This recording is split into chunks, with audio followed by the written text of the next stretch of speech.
Before we go to the Lord in prayer, during our scripture reading today, when we get to verse 38, it says, "Blessed is the King who comes in the name of the Lord, peace in heaven and glory in the highest." As you follow along on the screens, I invite you to say that with me because it is supposed to be the crowd rejoicing and saying this together. So wave your palm branches and say those lines with me. Again, that's verse 38, and it begins, "Blessed is the King." Our scripture passage today comes from Luke 19, verses 28 through 48. Let us listen for the word of God. After he had said this, he went on ahead, going to Jerusalem. When he had come near Bethphage and Bethany, at a place called the Mount of Olives, he sent two of his disciples, saying, "Go into the village ahead of you, and as you enter it, you will find tied there a colt that has never been ridden. Untie it and bring it here. If anyone asks you, 'Why are you untying it?' just say this, 'The Lord needs it.'" And so those who were sent departed and found it, as he had told them. As they were untying the colt, its owners asked them, "Why are you untying the colt?" They said, "The Lord needs it." Then they brought it to Jesus, and after throwing their cloaks on the colt, they set Jesus on it. As he rode along, people kept spreading their cloaks on the road. And as he was now approaching the path down from the Mount of Olives, the whole multitude of his disciples began to praise God joyfully with loud voices for all the deeds of power that they had seen, saying, "Blessed is the King who comes in the name of the Lord. Peace in heaven and glory in the highest heaven." Some of the Pharisees in the crowd said to him, "Teacher, order your disciples to stop." He answered, "I tell you, if these were silent, the stones would shout out." As he came near and saw the city, he wept over it, saying, "If you who had only recognized on this day the things that were to make for peace, but now they are hidden from your eyes. Indeed, the days will come upon you when your enemies will set up ramparts around you and surround you and hem you in on every side. They will crush you to the ground, you and your children within you, and they will not leave within you one stone upon another, because you did not recognize then the time of your visitation from God." Then he entered the temple and began to drive out those who were selling things there. And he said, "It is written, 'My house shall be a house of prayer,' but you have made it a den of robbers." Every day he was teaching in the temple. The chief priests, the scribes, and the leaders of the people kept looking for a way to kill him, but they did not find any that they could do, for all the people were spellbound by what they heard. The word of the Lord. Thanks be to God. Very well done. So as you all know, this is Holy Week, and I just want to highlight a few things for you before we get started on today's sermon, which is that we have services Monday, Thursday, Good Friday, Easter, obviously, but today's sermon, Friday and Sunday, are all part of the Modern Parable sermon series, and particularly Good Friday and Easter, those are actually part of the same story, that you'll receive the first half of the story on Good Friday, the second half is on Easter Sunday. Now, they are contained stories, so you could hear one and not necessarily hear the other, but the fact is that if you like the holistic story, I suggest that you come out to Good Friday so that you could hear it. We do have a good service designed for Good Friday, and I think it's going to be a wonderful time. So please take the opportunity to come out. It's a really nice service, a good way to get into the weekend and to prepare for Easter. Our Modern Parable sermon series, though, we are doing that today. And for Modern Parables, of course, each week we would come together and I'm telling you a story. These stories are very much like the ones that Jesus told when he would tell a parable, meaning that they're fictional. Although I'm basing my story in real people, real events that I have reconfigured slightly to fit the narrative that we're reading from Luke's gospel when we look at Jesus' life through that narrative. And so each week we read the narrative, I tell you a story, and I give you no real explanation as to what I want you to take away. I simply tell you the story, and hopefully by comparing my story with the narrative, you will come to a deeper understanding of what it is that this narrative is about. Our story today, it begins in December of 2015, 3 months ago. And it takes place on an airplane that is flying to Nairobi, Kenya. On this plane is a woman named Muna Osmond. Muna is a recent graduate of Cambridge University in international law, and she had been hired by the UNHCR, the United Nations High Commissioner for Refugees, and she was being sent to Kenya, to Nairobi, because part of her job is that she negotiates with governments on behalf of refugees. She is their advocate. And so she goes into these governments and tries to get them to give more resources over to refugees so that they can get back on their feet and reintegrate into society. Now, what is the most pressing refugee situation right now in the world that you all know of? Syria. That's the one that everybody is aware of. And of course, because it's been so much in the news and we've seen it happening, it's very much on everyone's mind. But that is not the only refugee crisis going on in the world right now. There are several crises. And in fact, it is probably not the worst of all the crises going on in the world. The worst one that is happening right now is in Kenya. And to help you understand what is happening in this particular situation, I need to take you back to 1991. So in 1991, Somalia descended into a bloody civil war. Now you can see, based on the map right there, that Somalia is to the north of Kenya.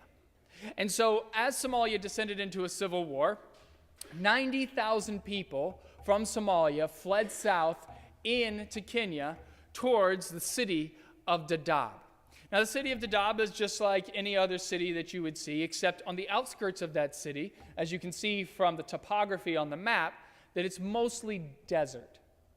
And so these 90,000 people, they were set up in a refugee camp on the outskirts of Dadaab city. And the Kenyan government in 1991, they were more than happy to help out because they knew that these people were in really dire straits, and they wanted to get them through this time. And they figured they would be there until the fighting died down and then they could go home. But unfortunately, every time the violence seemed to cease for a little bit, it would flare back up. And so these refugees, they were left in this kind of limbo situation because the Kenyan government was very specific. They said, we are not going to be providing you with citizenship to our country. You cannot become a citizen of Kenya. And of course, they don't want to return home to Somalia because you go home to Somalia, what's going to happen? You're going to get shot and killed in the middle of all the violence. So their only option was to stay. Now, Muna Osmond and her family, they came from Somalia in 1992 to Dadaab. They went there when she was 4 years old, and the most important thing she remembered about coming to this area is that it was in the middle of nowhere. It was just miles and miles and miles of endless desert. Upon arriving, the UN registered them as refugees and then handed them a tent. Now, this tent is designed to last about 6 months to a year. So after that period of time, the tent starts to deteriorate. It falls apart due to the elements, and it can no longer hold up in the midst of all of the weather that it's dealing with. It becomes torn and tattered. And so many of the residents of the Dadaab refugee camp, what they decided to do was they abandoned their camp or their tent in favor of a more permanent structure. Now, the most common plant out in the Dadaab desert is the acacia plant. And the acacia plant, it has these long branches with thorns on the plant. And so Muna and her family, they went out and they gathered all of the sticks they could from these acacia plants, and then they put them together and they packed them in with mud to create walls. And then, with whatever was left of their tent, they put it over top of it to prevent any type of weather from getting in. Now, Muna's family is not unique in this regard. Almost everybody who lives in the Dadaab camp has to do this at some point. They have to create a permanent structure. So they're creating these little shanties throughout the desert. And if you could see it for yourself, it would look like there was a slum in the middle of the desert.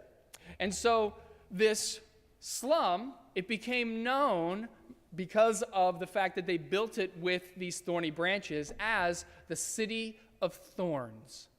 That is what it is known as out there in the desert, the City of Thorns. Now, Muna and her family, just like everybody who was there, they were hoping they would be there maybe 1 to 2 years, and then they'd be able to leave. But the violence in Somalia was so great and so long, so protracted, that 1 year turned into 5 years, which turned into 10 years. And by 2001, the violence had died down somewhat in Somalia, and so a new provisional government was in place. But this provisional government did not want to repatriate, bring all of these refugees who were down in Kenya back to Somalia for fear that they might cause violence. And so what they said was, we will deal with each of these on a case-by-case basis. What that meant is that Muna and her family were going to be stuck inside of this refugee camp indefinitely. And this was tough because the conditions in the camp had deteriorated dramatically over the last 10 years. So in 2001, the population of the Dadaab camp had grown to more than 130,000 people. And one thing that Muna remembered about living in that camp was that it smelled horrible all the time. The smell was just really hard to get rid of. It was a putrid smell. And part of the problem is that in the Dadaab Desert, the temperature is an average about 105 degrees. So sometimes it can get warmer than that, sometimes it's a little bit cooler. But when you have 130,000 people living in tents and shanties in the middle of the desert with no running water and no real way to bathe, you can imagine that it's not going to smell very good. On top of all of this, these people, they don't have any plumbing out there in the desert. So their toilet is a hole in the ground, which is sustainable during the dry season. But during the wet season, this lack of sanitation, it becomes a real problem. Because when it rains, anything that's buried underground floats to the surface. And this entire area becomes like a huge marshland. To give you a sense of what kind of marshland I'm talking about, Muna described how one day she was walking when she was a child, and a man stepped into a puddle, and he got sunk down all the way up to his shoulders. That's how deep the puddle was. It is a real marsh all the way out there. Now, Muna and her family, when they get out into the streets, there's all this sewage everywhere, right? Because just imagine, with all this stuff kind of rising to the surface, well, you just have raw sewage everywhere. And so what that means is that people get sick very, very easily. And so when one person gets sick, because everybody lives on top of each other and they're in such close proximity to one another, the disease spreads rapidly throughout the camp. Muna herself, she once got tuberculosis when she was 6, and thankfully, the UN doctors were there to help her out, to give her the necessary antibiotics so she could recover. Muna's family, just like every other refugee in the camp, is totally and completely dependent upon the UN for everything that they have. Because the Kenyan government has been very specific that these people are not supposed to work. They do not want them to have any kind of job so that they can make a living. So every little bit of food that they get, that food comes from the UN. And the UN provides this through the World Food Program. Have you heard of this before? Okay, the World Food Program, that is where they get their food. So every day, Muna and her father, they would go out to get their supplies for their family. Muna, she would carry one of these yellow jerry cans with her. And this jerry can, she would go to these little spigots that are all throughout the camp, and she would fill this as much as she could. Of course, this water is totally laden with bacteria, but this is all the water they have for their day. And you have to realize that there aren't that many of these spigots around the camp. And so mostly it's young girls who have to go and get the water for these jerry cans. And so there's often skirmishes and fights because, of course, the water doesn't come out that quickly and everybody wants to get their water and go. And so it can be very dangerous going to just get the little bit of water that you need to survive for the day. Her father, while she was out grabbing that, would go to these massive warehouses that were run by the UN World Food Program. And that is where they would get their rations for the day. Now, each day, a family would get a couple cups of rice, sorghum or maize, those are the possibilities that you could have, a little bit of salt, and a little half cup of oil. If you were to do the calorie count on that for a family of 4, you're looking at about 1,000 calories for the day. You break that down, that's about 250 calories per person. By contrast, here in the United States, usually a single individual will eat up to 10 times that amount of calories in a single day. A single American will usually eat around 2,500 calories in a day. So you need to realize that these people are quite hungry most of the time. On top of this, because you have 130,000 people who need to be fed every single day by these big warehouses, clearly the UN cannot staff the number of people who are necessary to hand out all of this food. And so they depend on refugees in the camp who they pay a stipend to. And these refugees will often weigh down the scales so that they can take a little bit off the top of every person they give to. Now, they hold on to this food, so of course they can eat a little bit more, but also so that they can sell the food. You see, food is the currency in the city of Thorns. With food, because it is such a scarce resource, you can actually create a better life for yourself. Let me explain to you how this works. So, let's say you want to start a business. Now remember, the Kenyan government said they don't want them to work, but people are people. When you have 130,000 people living together, there's some people who are going to want to make a better life for themselves. So let's say you would like to create a taxi service. Well, this is not a taxi service like in the US where you're going to get a car and you're going to go around and have a little meter. Basically what that means is that you need to buy a motorbike. And that motorbike is going to help you get people around and ferry them around this little city. Clearly you probably cannot afford this bike. So what you can do is, every other day, you can sell your rations and save a little bit of money. And over a period of months and years, you can save up enough to eventually purchase this motorbike to go out and to run your taxi service. And so, in the city of Thorns, food is the way that you can make a better life for yourself. Anybody can do it if they want to. The price you have to be willing to pay is hunger.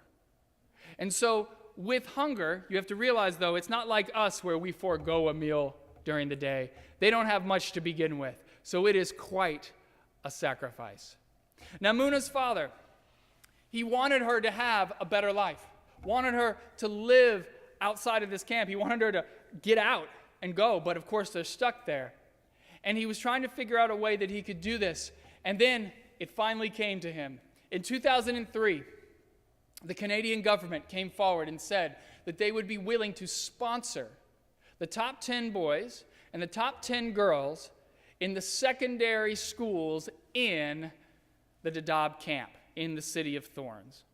So yes, they do have secondary schools. They have hospitals, they have social services, they even have banks inside of this refugee camp. So if she could score, if she could be one of the top 10 girls in her class on the scholarship examination, then she would become a full Canadian citizen, and she would be allowed to go to whatever school she got into in Canada for free. She could go there on a full ride. And so Muna's father, he figured this was it. This is the way he was going to do it. She was smart. She was capable. She just needed the calories to be able to study and remember the information. And so he and his wife, they went through and decided that they were going to go hungry so that they could give the food to her so she could study and get out. And in 2005, at the age of 17, she did it. She got third on the examination for her class, and she was able to become a Canadian citizen. She applied to the University of Toronto and decided that she wanted to major in international studies. When she got in, her parents were so happy that they gave over a week's worth of rations so that they could have a little cake in order to celebrate from a baker in the city.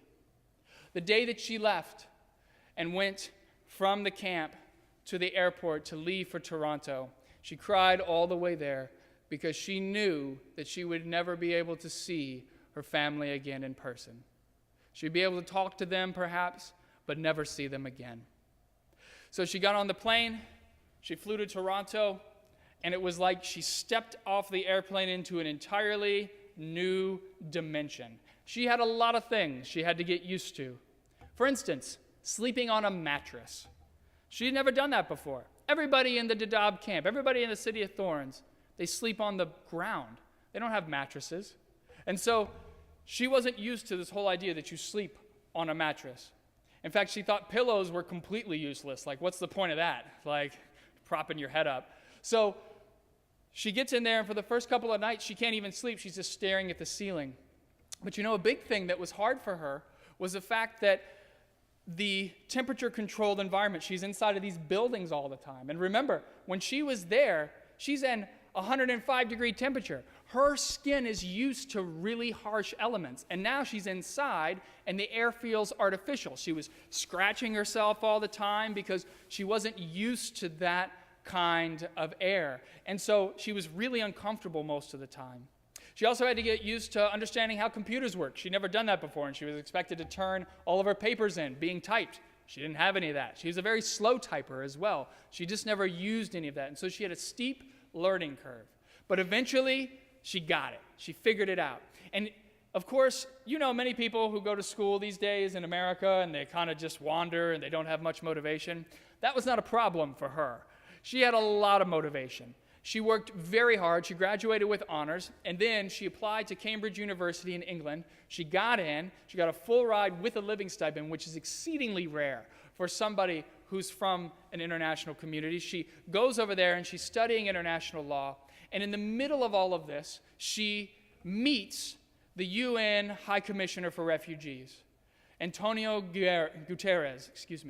And when she meets this guy, he's at a conference, and they're introduced to each other, and basically the dean says, "This is our star student right here, Muna. I want you to meet her." And he gives her his card and says, "When you graduate, I want you to give me a call. I got a job waiting for you." So she comes out, she gives him a call, and she moves to Geneva, Switzerland, which is where the European UN headquarters is located. And when she gets there, she is given a debriefing on all the refugee situations that are going on in the world, all the crises, including the City of Thorns. In the 8 years since she has been away from the City of Thorns, things have become immeasurably worse. Due to many conflicts in the Middle East and in Africa, the size of the camp has now ballooned to more than 300,000 people. And on top of this, the United States has cut its funding to the World Food Program, which, remember, is how these people eat. Now, the reason why the United States cut its funding is because many of the people in Congress felt that the UN World Food Program was mismanaging its donations. Here's what happened. In Somalia, there was, of course, another civil war that broke out, and the UN went in there to try to help out. Their goal was, of course, to give food to the population. But when they got in and they started handing the food out, some of it got siphoned off to Al-Shabaab, which is a terrorist organization affiliated with Al-Qaeda. And of course, the United States cannot be seen as funding any kind of terrorism, particularly through food donations. And so they punished the UN for not having better oversight by reducing their contributions. Now, these reductions had a huge consequence on the people in the City of Thorns, because with double the population and half the amount of rations, you could imagine that this is bordering on a crime against humanity. Now, Muna, she figured that when she got there that she would be sent directly to negotiate with the Kenyan government about the City of Thorns. But they said, no, the Syrian crisis, it was starting to become a real issue. They said, we need your skills here in Europe. We need to start negotiating with these governments. But then in 2015, everything changed. In Somalia, while the civil war was going on, massive drought came through, causing an enormous famine. And so this refugee trickle, which was going down from Somalia into Kenya, became a torrent. And 200,000 more people were added to the camp. 500,000 people are in this camp right now, in a camp that was built for 90,000 people. To add to that, the United States once again cut its funding to the World Food Program. And the reason why is because as those people trickled down, right, from Somalia into Kenya, some of those people, those 200,000, were affiliated with Al-Shabaab. And they were concerned that terrorist cells were forming inside of the camp. And again, the United States cannot be seen as funding terrorist organizations. To make matters even worse, the Kenyan government had become extraordinarily xenophobic about having all of these Somalis in the Dadaab camp. And so they started cutting off their water supply on top of everything else. And they started sending in the midst of this police officers who went into the camp to find terrorists, which essentially meant that they were going in and they were terrorizing this population. They would find people and then they would beat them. And so they were essentially being forced into a situation which was going to be a horrific humanitarian crisis. And so Antonio, he had tried to negotiate with the Kenyan government. They were not having any of it. And so he thought, I'll send Muna. She lived there. Maybe she can talk some sense into them. And so this is when she was on the plane, headed to Nairobi, which is where our story began today. While she was in the air, she received word that a cholera outbreak had occurred inside of the camp. Cholera, in case you don't know, is a bacterial infection of the small intestine that causes horrible diarrhea and can cause such severe dehydration and electrolyte imbalances that you can die from it. So she gets on the ground, and she figured out from the moment that she stepped off that plane that her presence there was not going to do very much good. The cabinet member who was supposed to meet with her postponed their meeting to the next day. Then she goes in the next day, he postpones it again. A week later, they finally sit down together, and he tells her in no uncertain terms that they have every intention of trying to shut the camp down. And when she pleads with him and says, where are these people going to go? They can't go back home. They're in the middle of a conflict. They're going to get killed if you allow them to leave.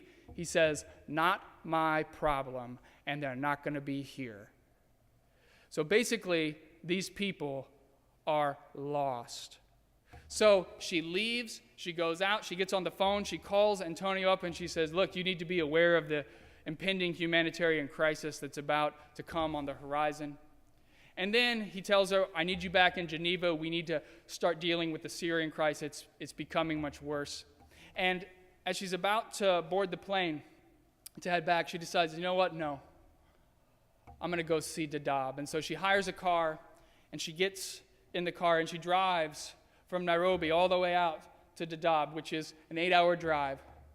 And she gets all the way out there. And remember, it's been 10 years since she has been to the city of thorns. And she steps out of the car on the outskirts of Dadaab, and she sees the city of thorns. And it's, of course, all fenced off with this big chain link fence with all this barbed wire and razor wire around it. And as she looks through, she can see that the situation has become so much worse since she was last there. So much worse. The people are walking around. They look like they are Holocaust survivors. They barely have any type of meat on them at all. They look gaunt. Their eyes are sunken in. And she sees off in the background, she can see that there's a funeral procession going by. This funeral procession, they're carrying these bodies of these people who have died from cholera, clearly, and they're going to bury them. And as she's watching this funeral procession go by, she doesn't see this little girl who comes up to the fence where she is. And she ends up looking down at this little girl through the fence, and the girl, she doesn't even speak to her. She just looks up at her with eyes, saying, is there anything that you can do for me? And so she takes her fingers and she puts them through the fence, touches the girl on the cheek, and she begins to weep.